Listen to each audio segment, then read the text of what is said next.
Revisão de BI, Business Intelligence, rápida e direta. Então, essa parte aqui inicial é uma introdução. E o que é o BI? O BI é um conceito guarda-chuva. Por quê? Porque ele vai envolver arquiteturas, ferramentas, banco de dados, ferramentas analíticas, aplicações, metodologias, objetivando o quê? Objetivando habilitar o acesso interativo de dados, habilitar a manipulação dos dados, por fim, prover os gerentes de negócio e analistas a habilidade de conduzir análise apropriada. A grosso modo, é pegar dados brutos e transformar em informação útil para a tomada de decisão. E o que é que vai compor esse BI? O Data Warehouse, que vai ser o repositório de dados, é onde os dados vão ficar armazenados, tanto dados atuais quanto históricos. A gente vai ter análise de negócio, são ferramentas e técnicas que vai gerar relatórios, consultas. E o que é que vai utilizar para isso? Texto, a mineração de dados, mineração de texto também, outras ferramentas. A gente vai ter o BPM, que é uma evolução da arquitetura, é como se fosse uma evolução da arquitetura de BI, que vai servir para monitorar, medir e comparar indicadores de desempenho. E a gente vai ter também a interface do usuário, que é basicamente a visualização dos dados, dashboards, painéis e etc.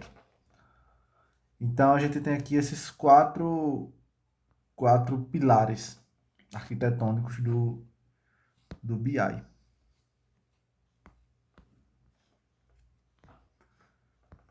Passando aqui para falar do que realmente é importante, que no caso como é que vai se dar esse processo, né, de BI. E tudo vai estar basicamente aqui, ó. A diferença é que daqui para frente vai haver o aprofundamento. Então, BI é tudo isso, não é uma etapa única. E funciona mais ou menos assim. A gente vai ter aqui na fonte de dados os dados que vão estar jogados em geral, vou chamar assim.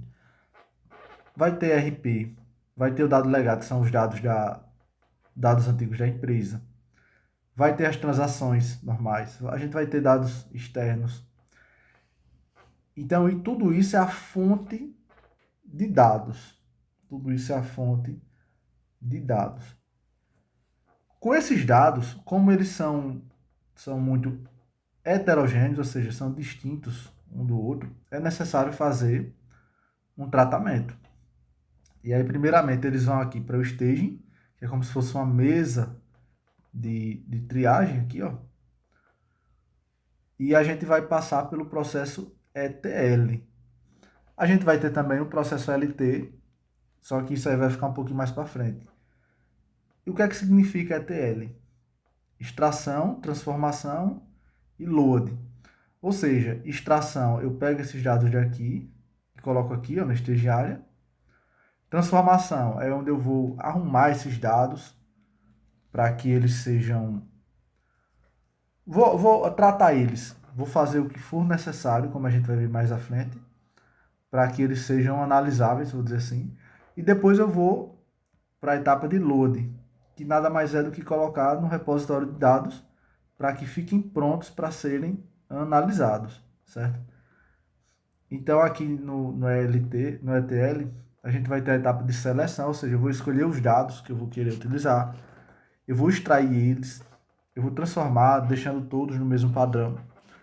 E aí a gente vai ter a chamada integração, que é a junção de dados, a interligação de dados, e por fim a carga. Eu vou gravar eles no Data Warehouse que está aqui, ó, logo à frente, né? E, inclusive eles vão juntos com os metadados. A gente pode ter também os data marts, porque o Data Warehouse é um grande repositório. Já o data mart, a gente pode dividir ele pode agrupar esses dados, né? Pode fazer pequenas variações. Por exemplo, dados que digam respeito só a marketing, só a produção, só as finanças e etc. E aqui, na visualização, é onde eu vou ter a efetiva utilização dos dados para a finalidade do negócio. Ou seja, por meio desses dados, eu vou gerar relatórios de negócio, eu vou... Isso aí utilizando basicamente o OLAP, né? A gente vai ver mais à frente também, basicamente, o OLAP. Então aqui seria a finalidade de tudo isso que a gente passou, que é analisar para ter informações úteis para a tomada de decisão. Então vamos lá. Ele começa na fonte de dados, que podem ser vários os tipos aqui, não. Sistema de gestão, que é RP, sistemas antigos chamado legado, o POS, que são os pontos de venda, OLT, que são os logs de usuários, que a gente chama de cookies, né? Aqueles cookies que ficam no site. Dados externos, que podem ser vários, né? Redes sociais, etc, etc. E como esses dados chegam de diferentes formas, eles provavelmente vão chegar desorganizados. Para isso a gente vai ter o ETL, né? Que é a etapa de transformação. Primeiro extrai, né? Depois transforma, depois carrega, como vai ver lá na frente. O estagiário é a áreazinha de preparação, é como se fosse uma esteira em que os dados ficam lá aguardando para serem tratados. E aqui, ó, é possível também utilizar o ELT, que a gente inverte a etapa de carga e load. Ou seja, os dados, eles são carregados na sua forma bruta. Do jeito que ele vier, ele vai. Carregado na sua forma bruta para o repositório. Depois, na hora de analisar, é que eu vou lá e transformo esses dados, certo? Agora, é necessário que se tenha um alto poder de processamento. E aí, onde é que vai acontecer isso, geralmente? Ao invés de eu utilizar Data Warehouse, eu uso um Data Lake. E isso geralmente ocorre nas aplicações de Big Data, né? Que tem um grande volume e tal. Pode até ser utilizado também em Data Warehouse moderno, mas geralmente é em Data Lakes. Então, continuando, os dados são enviados para o Data Warehouse, que é um grande repositório, e lá ficam armazenados de forma organizada e segura, porque eles são tratados, né?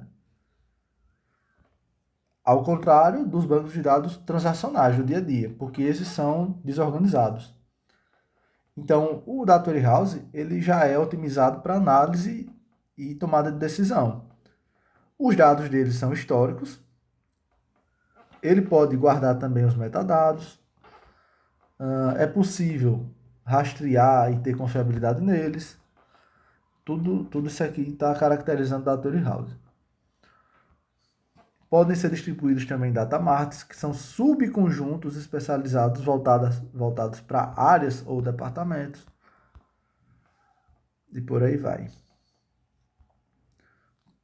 Podem ser acessados os dados, né, por meio de visualização e análise, que transformam... Isso aqui tudo a gente está falando sobre o processo como um todo, né?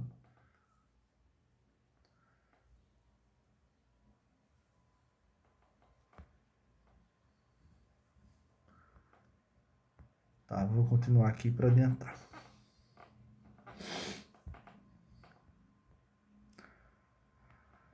Vamos lá. Arquiteturas de Data Warehouse no processo do BI. Do ponto de vista arquitetural, existem diferentes formas de estruturar o DW, dependendo da necessidade de integração, performance, etc, etc. Então a gente tem 5 arquiteturas clássicas. Num tipo de prova mais aprofundada, isso aqui eu vi caindo. Então vamos lá. Começando pela Data Mart independente. Como é que vai funcionar? Cada área da empresa possui o seu próprio Data Mart, criando a partir de fontes de dados o processo TTL.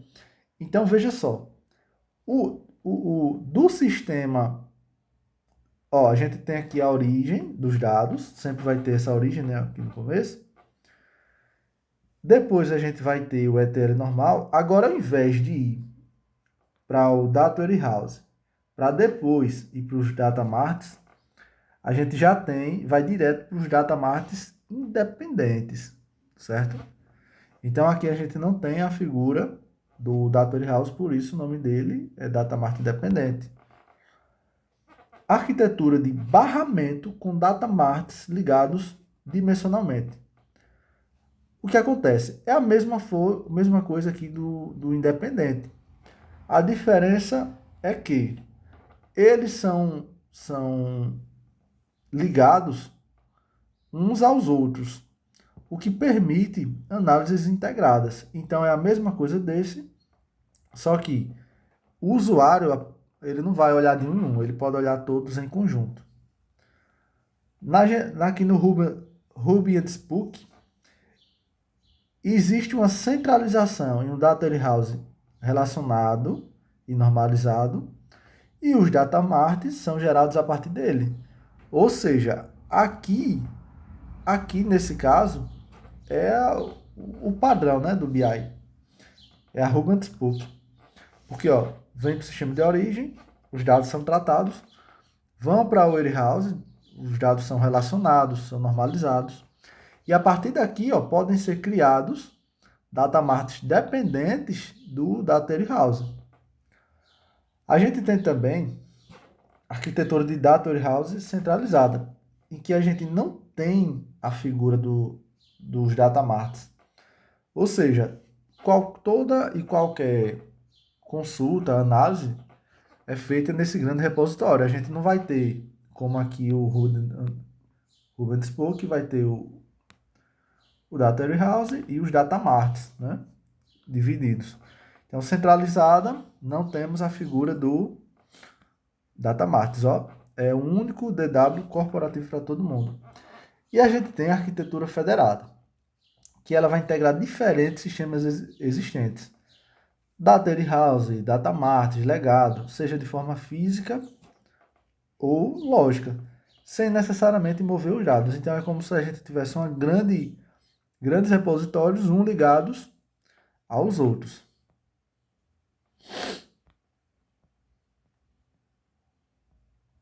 Centralizado, não há datamart. É assim que cai nas questões. Vamos lá, agora vamos falar etapa por etapa.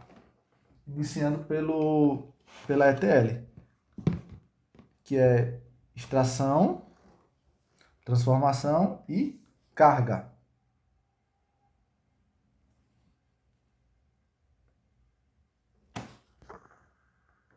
Extração, transformação e carga.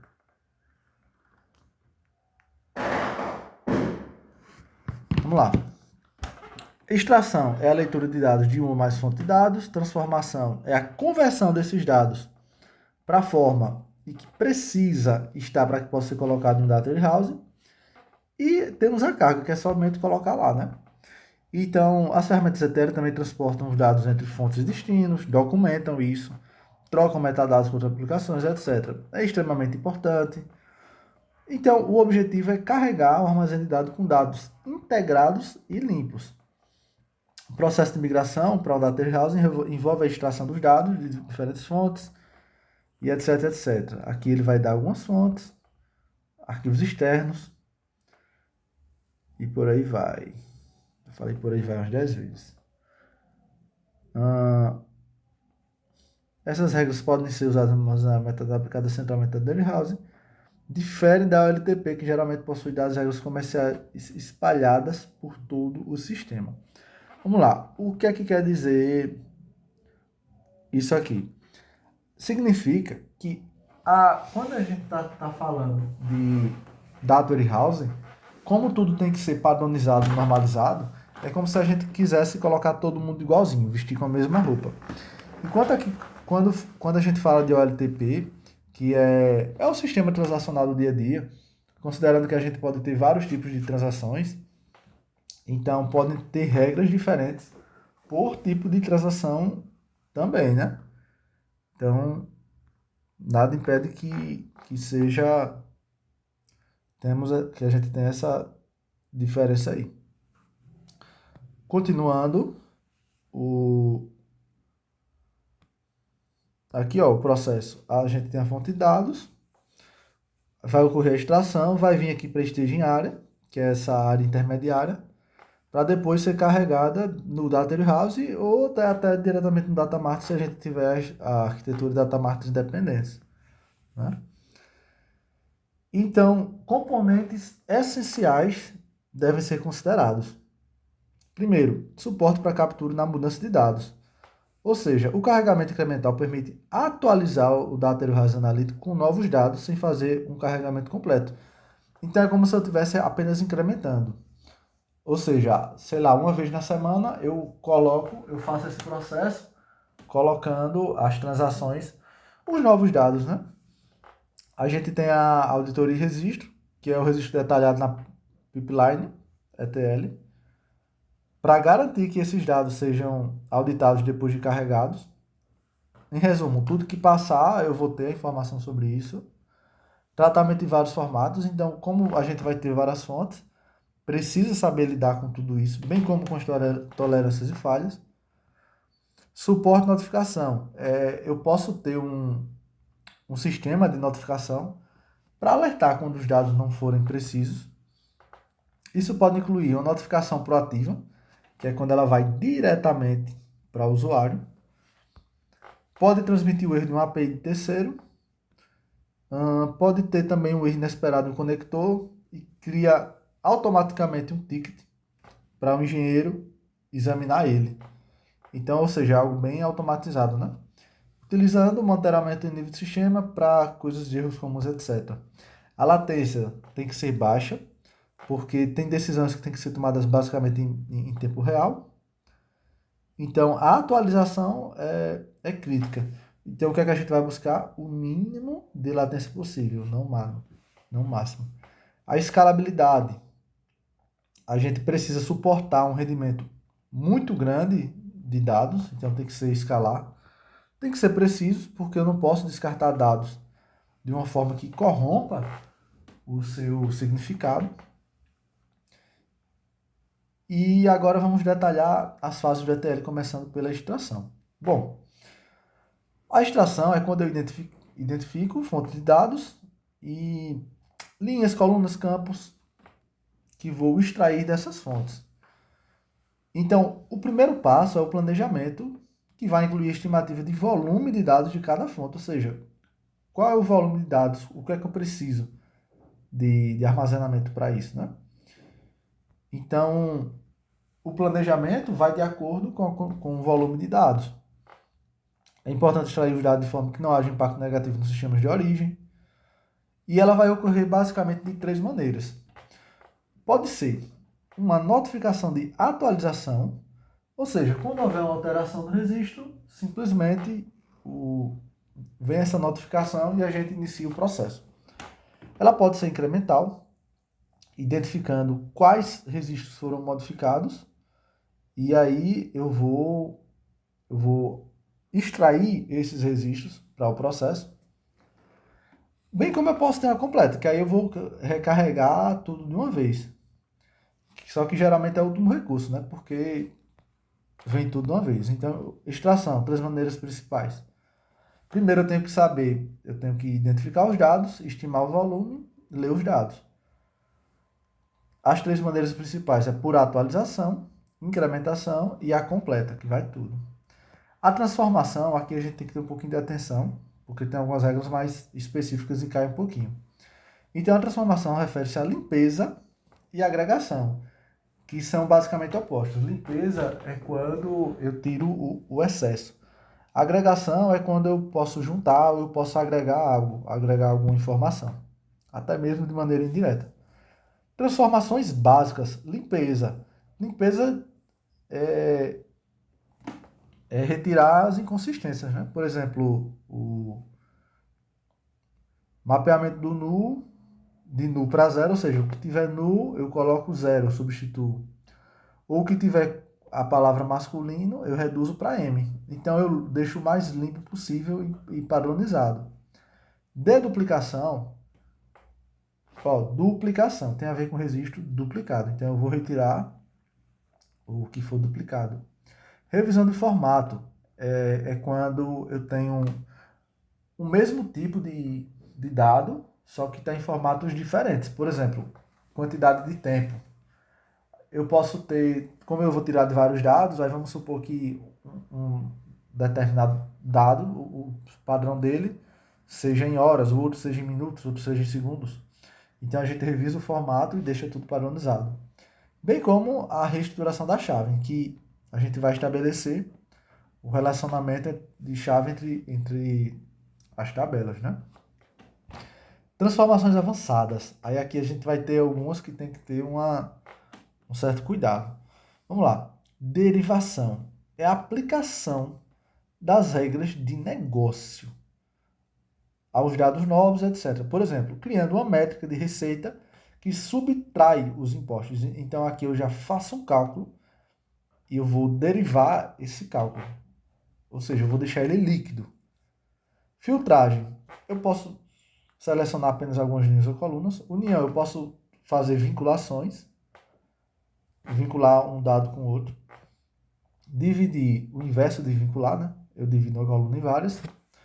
Validação de dados. Eu posso criar regras. Por exemplo, se as 3 primeiras linhas estiverem vazias, rejeita a coluna. Resumo, eu posso resumir, por exemplo, eu tenho ali, eu vou ter os dados de todas as vendas do dia.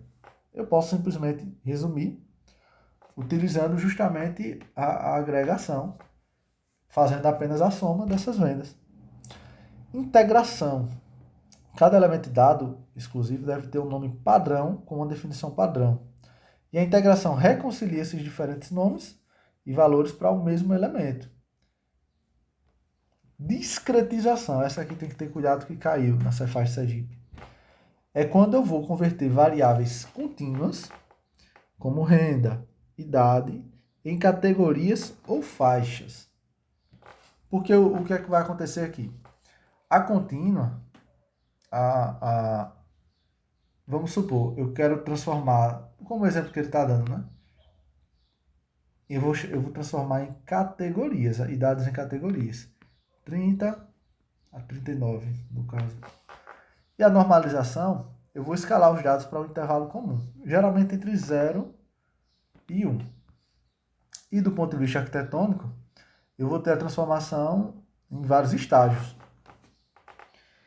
Os dados extraídos são movidos para uma área estagiária, onde as transformações ocorrem antes de carregar os dados, né? Então, entre estágios, é onde entra estagiária. Eu vou ter a transformação no próprio Data Warehouse, que são transformações que são feitas lá dentro. Houve uma mudança de direção preferência para essa abordagem. Aí, nesse caso aqui, vai ser o LT, né? Transformação dentro do Data Warehouse é LT. Transformação antes é TL. Aqui entra mais o Big Data, etc. É lógico, né? Eu vou diminuir o tempo gasto em transferência, até porque vai tudo.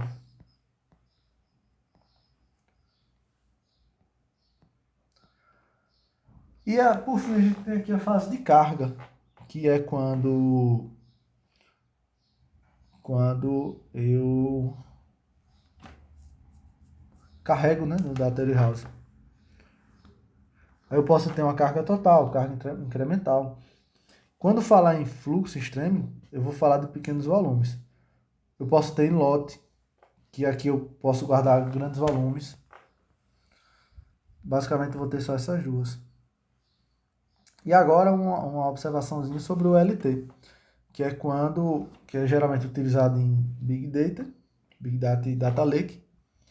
No caso, o Data Lake vai substituir o Data Warehouse. E a transformação, ela vai ser já depois do load. Já vai ser lá dentro. Tem algumas diferenças aqui entre os dois. O mais moderno é justamente no contexto de Big Data, né? É utilizar o LT. Então, a transformação ocorre no próprio repositório, enquanto a transformação no ETL ocorre no estagiário. Os dados aqui no ETL são tipicamente estruturados, porque eles são estruturados para serem colocados no Data Warehouse, enquanto no LT é do jeito que está, vai tudo não estruturado. Logicamente, em menor tempo de carregamento, porque eu não vou precisar tratar esses dados, Só que vai ocupar maior espaço, porque aqui enquanto eu vou normalizar, eu vou agregar, aqui não, aqui vai tudo. E a performance de consulta, lógico, esses dois que eu falei agora, né, vão ser invertidos aqui, maior tempo de carregamento, só que menor espaço, porque vão ser normalizados, discretizados. Agora, a consulta vai ser melhor aqui, né, porque os dados já estão transformados. Agora, em relação ao pós-carga, a flexibilidade, logicamente, é maior aqui, no ELT, porque eu ainda vou transformar esses dados. Já aqui, ó, no ETL, eu não mexo mais nesses dados. Você não pode alterar dado que já está lá. Custo de manutenção mais alto, custo de manutenção mais baixo.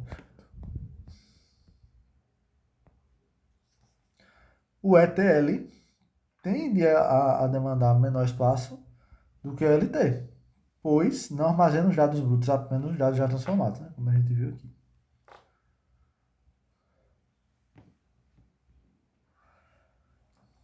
Repositórios de dados, né? Agora falar especificamente do Data Warehouse.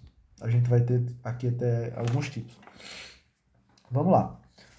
O Data Warehouse oferece armazenamento para capacidade de dados orientados à transação, servindo principalmente para aplicações de apoio de decisão, otimizado para recuperação e não para o processamento de rotina, porque esse é lá atrás, não tem nada a ver. Isso aí vai ser nas operações OLTP. Oferece acesso aos dados para análise completa, enfim, vai ter lá todos os dados. Então, é um conjunto de dados produzidos para apoiar a tomada de decisão, são repositórios atuais, bem como históricos, e, lógico, né, de potencial interesse para os estudos. Essa parte aqui é a que mais cai. Essa parte aqui que a gente vai ver agora, que são das características. É orientada a assunto, tá? É integrado, é não volátil, isso aqui cai muito. É variável no tempo. Então, embora seja não volátil, é variável no tempo. E suporta as decisões da gerência. Por que orientado a assunto? Porque são organizados por assuntos e temas específicos e importantes. Que a gente pode ver até nos data marts. Integrados, porque são de múltiplas fontes, né? Tá tudo lá no mesmo repositório. Variante no tempo, porque ele mantém os dados históricos, permitindo a detecção de tendência, etc. Agora são não voláteis, porque depois que ele for inserido, você não vai poder mais modificar. Colocou, não tira mais, tá?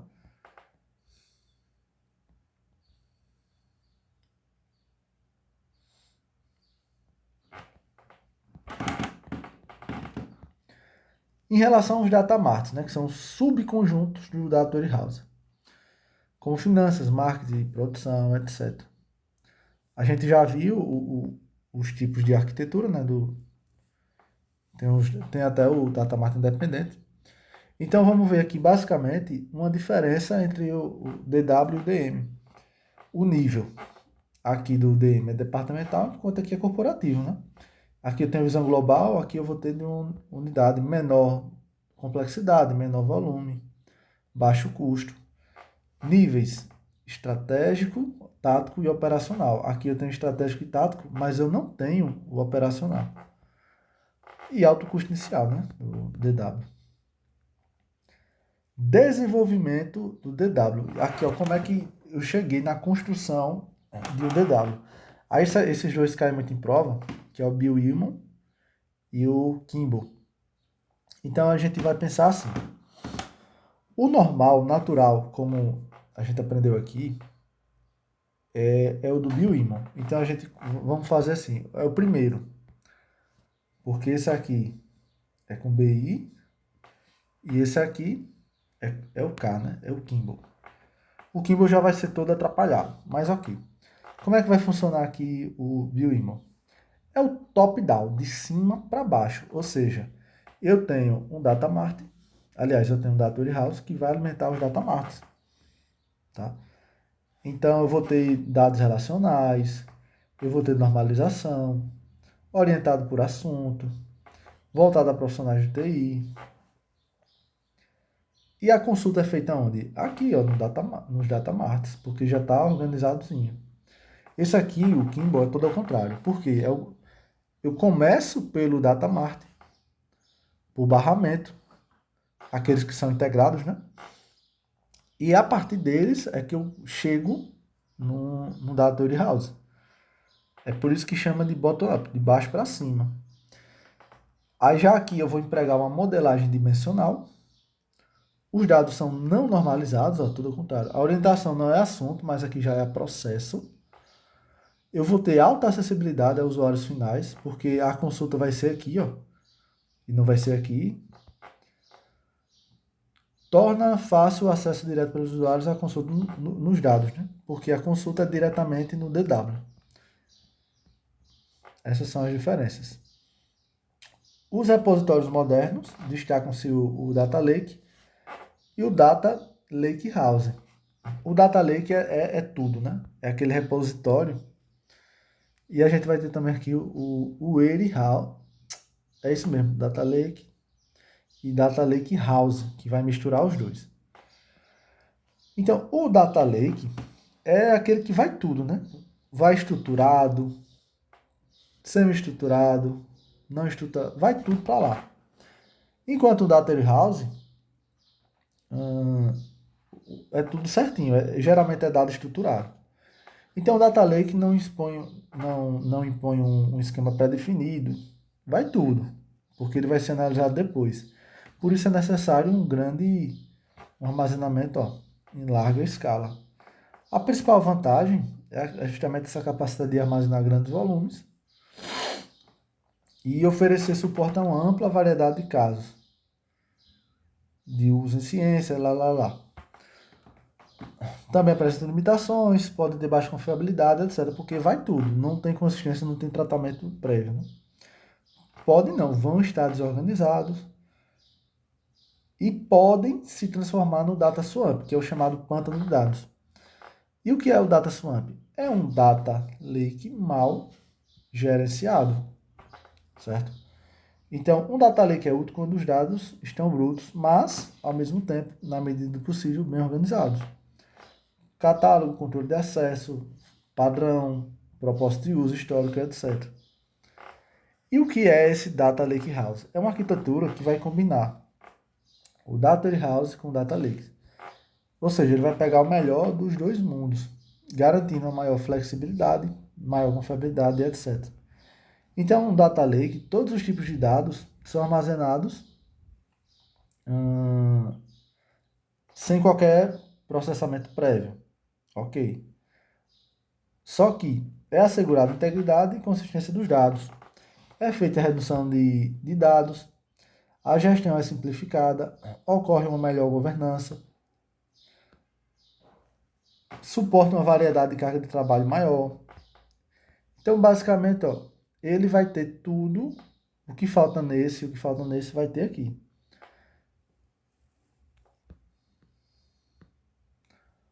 Vamos lá, principais diferenças aqui, então. Data Warehouse, você vai usar só no BI tradicional. Aí já no Data Lakes a gente usa em Machine Learning e Big Data. E o Data Lake House sempre vai pegar tudo. Vai utilizar o tradicional e o resto.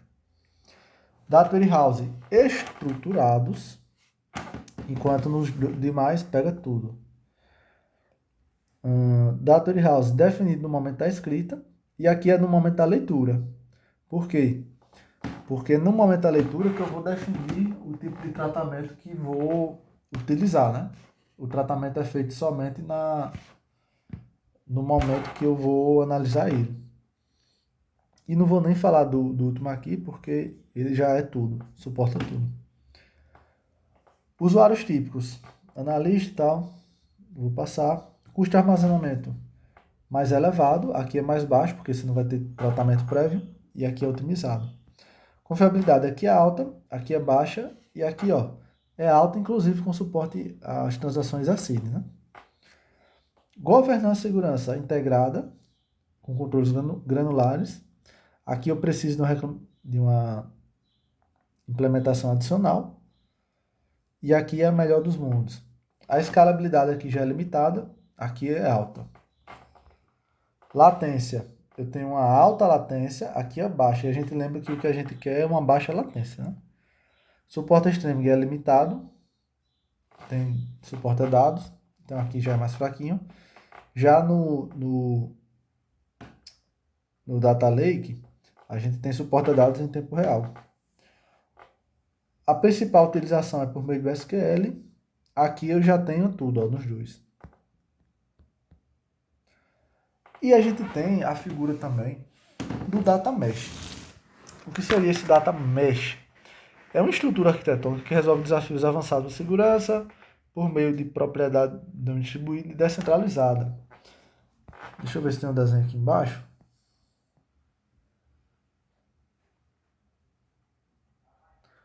O Data Mesh, ele não é um repositório. É como se fosse uma estrutura, um projeto. Certo? Porque, ó, é uma estrutura arquitetônica que resolve desafios avançados de segurança de dados. Ó, é uma malha de dados por meio de propriedade distribuída e descentralizada. Então, eu vou ter esses dados distribuídos, né? Vamos lá, como é que vai funcionar? Eu vou ter princípios. Quais são esses princípios? Arquiteturas orientadas por domínio distribuído. Então, cada área de negócio é responsável pelos seus dados.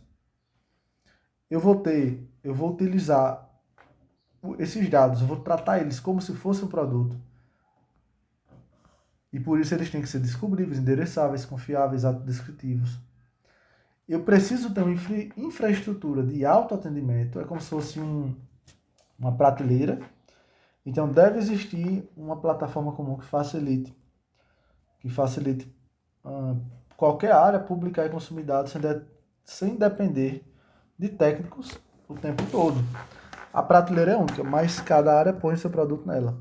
E eu vou ter a governança de dados federados, que mesmo sendo descentralizado, eu preciso de padrões.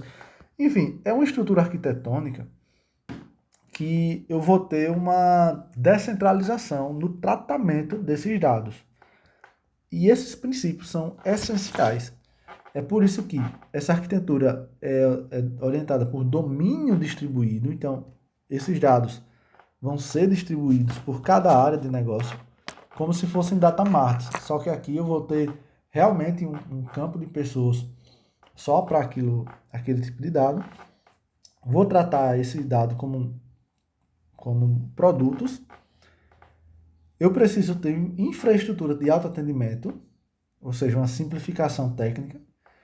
E eu vou ter uma governança de dados federados, que tem a ver com a padronização desses dados. Modelagem dimensional. A chamada, que é onde a gente utiliza o cubo de dados, né? Então, a modelagem dimensional, ou multidimensional, né, se for o caso, é a técnica de modelagem de banco de dados utilizadas para a representação de dados nos bancos de dados multidimensionais. Essa modelagem auxilia as consultas do Data Warehouse, definindo o padrão de apresentação de dados desses repositórios, promovendo o processamento de consultas complexas e etc. Ela permite um uso mais intuitivo justamente para as ferramentas OLAP, que é onde eu faço a análise dos dados que estão lá dentro do Data Warehouse, né?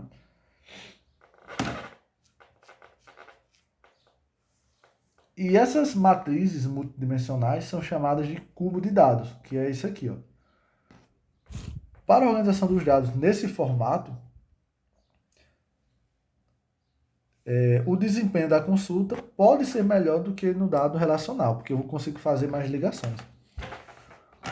Os dados do cubo podem ser consultados diretamente a partir de qualquer combinação de suas dimensões.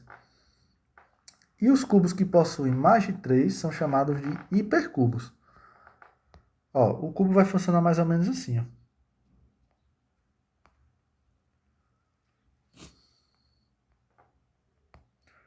Vamos lá, vou dar uma pausa para começar a falar de tabela fato, tabela dimensão.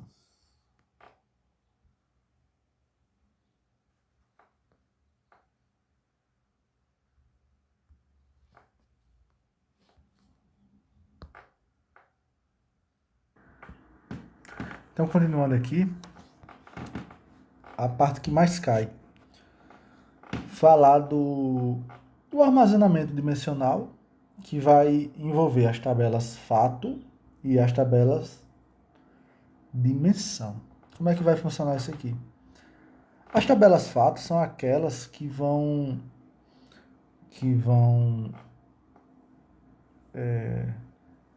corresponder aos processos de negócio, ou seja, elas vão conter as vendas, as entregas, os acessos, etc.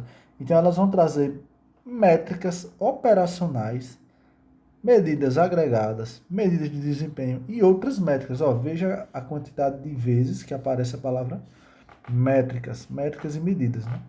Então essa parte quantitativa dentro do DW vai ser feita a cargo das tabelas fatos. São os fatos que ocorrem no dia a dia, né? Geralmente. E como a gente viu, as regras do DW, é necessário que, no caso, cada medida é representada em uma linha. Então, cada fato que acontece no dia a dia vai ser representado ali em uma linha. E lógico, né? Todas essas linhas devem estar no mesmo nível de granularidade, de detalhe. Lembrando que quanto maior o meu nível de detalhe, significa dizer que menor o meu nível de granularidade e vice-versa.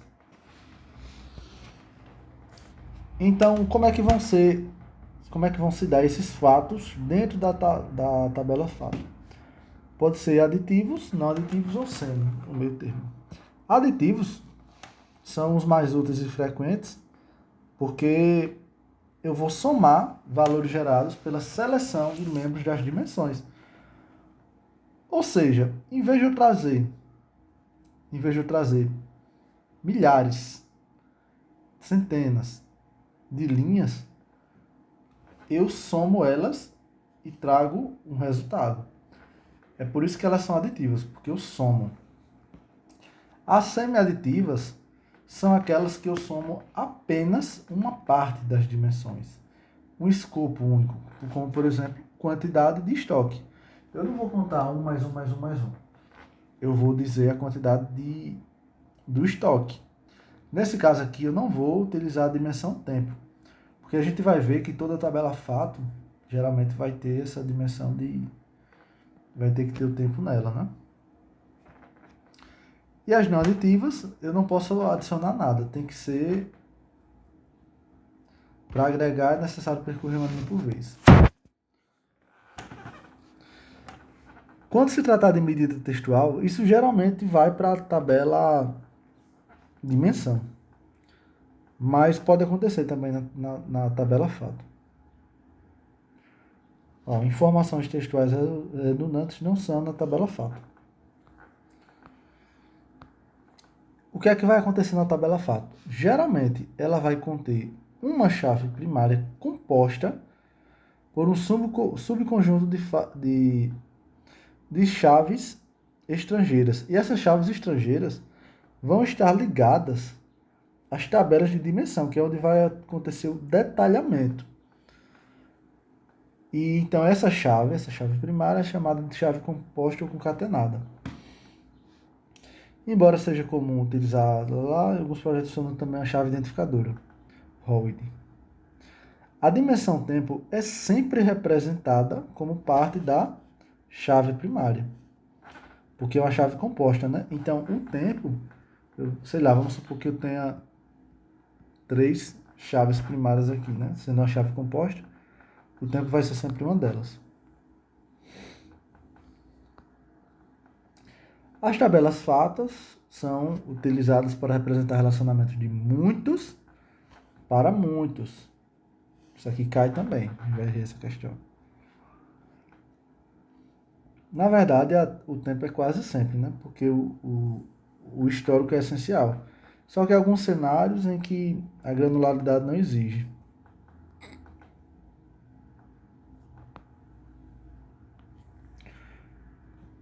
Isso aqui é um exemplo de uma tabela fato. Data, chave de produto. No caso, essas 3 aqui são primárias. E essas duas são secundárias.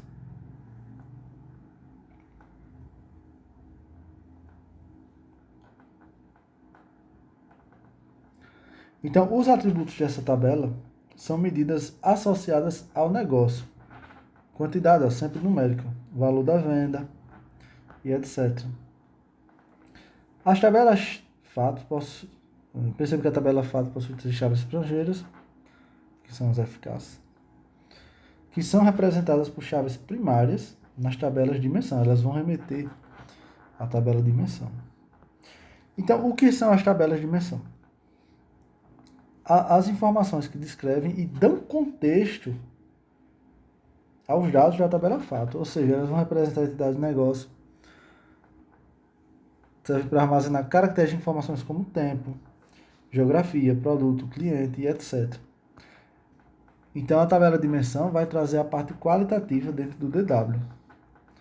As tabelas de dimensão geralmente representam relacionamentos hierárquicos no negócio.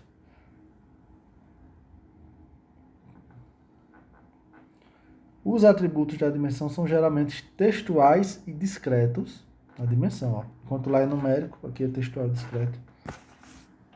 E servem como a principal fonte de restrições de consulta, agrupamentos de relatório, etc.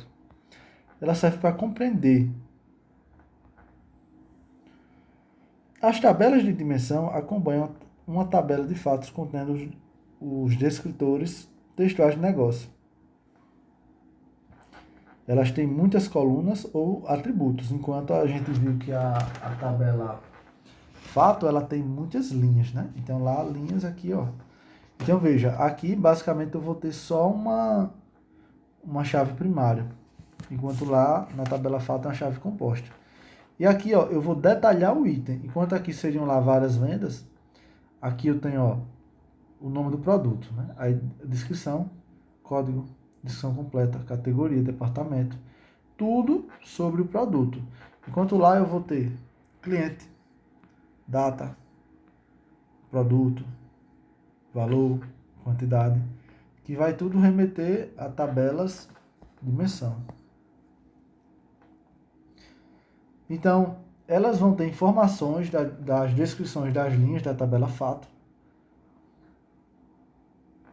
A tabela fato possui apenas um atributo indicando a chave do produto, enquanto o detalhamento vai estar aqui na dimensão. Enquanto a dimensão, ó, série de atributos que vão descrever com maior profundidade, como a gente viu aqui, o produto. Com apenas uma chave primária para a tabela, que nesse caso é a chave produto. Natureza descritiva ou qualitativa. Os atributos geralmente são textuais, enquanto lá são numéricos, né? Então, diferenças aqui em relação ao modelo dimensional entre as duas. Tabela fato. Fatos observados relacionados ao processo do negócio. Atributos numéricos, chaves estrangeiras que vão remeter à tabela de dimensão. Característica quantitativa do DW. São medidas de desempenho, métricas operacionais, medidas tudo que for métrica. Pode ser aditiva quando eu somo tudo. Semi-aditiva quando eu somo apenas uma parte, eu lembro do estoque. Textual é raro, deve ser evitado porque a parte textual vai para a dimensão. E não aditiva como um percentual de vendas aqui. Tabela de dimensão. Descreve e dá contexto. Então, representa entidades de negócio, geralmente em relacionamento hierárquico. Característica qualitativa. Atributos textuais e discretos. Muitas colunas ou atributos, enquanto aqui eu tenho muitas linhas. Atributos servem como fonte para restrição de consulta, agrupamentos, rótulos de negócio, etc. Então, ó, um segundinho.